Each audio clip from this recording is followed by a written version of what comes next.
Creepshow 1982 is one of those classic horror flicks you absolutely need to check out if you're into old-school scares.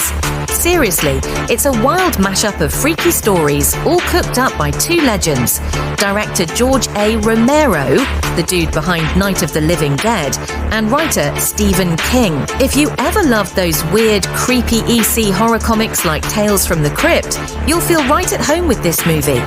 So, what's the deal with Creepshow?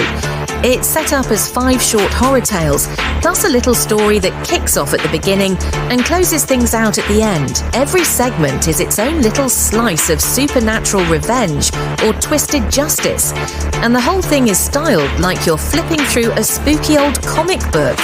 It even has animated panels and really colourful visuals, which is super fun to watch. Here's a quick rundown of the stories. Prologue. Epilogue. Father's Day. A cranky old rich guy gets murdered by his daughter, but no surprise, he crawls out of the grave years later, just in time to crash another family gathering in the grossest, most zombie way possible. The Lonesome Death of Geordie Verrill. Stephen King himself plays a totally clueless farmer who finds a meteor and ends up turning into a giant mutant plant.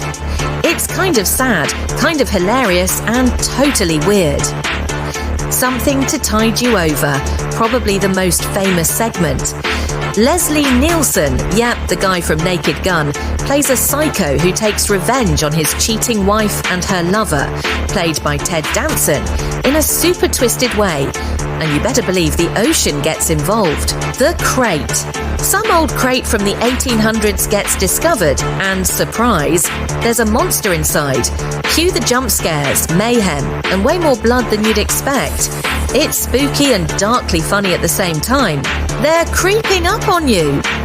A rich germaphobe tries to keep his apartment spotless during a blackout, but sadly for him, cockroaches have other plans. If you hate bugs, prepare to squirm. Why do people still love Creepshow?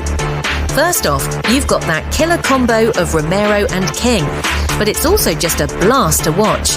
The comic book vibe, with the neon colours, cheesy lightning effects, and all those old-school horror tricks, really make it stand out from the pack. Creepshow hit theatres on November 12, 1982, and made over $21 million on just an $8 million budget. Not bad for a scary movie from the 80s. The film sits at 65% on Rotten Tomatoes, so it's got some classic cred behind it. One last thing, you won't find Creepshow on the big streaming sites, but last we checked, there's a fan upload floating around on YouTube.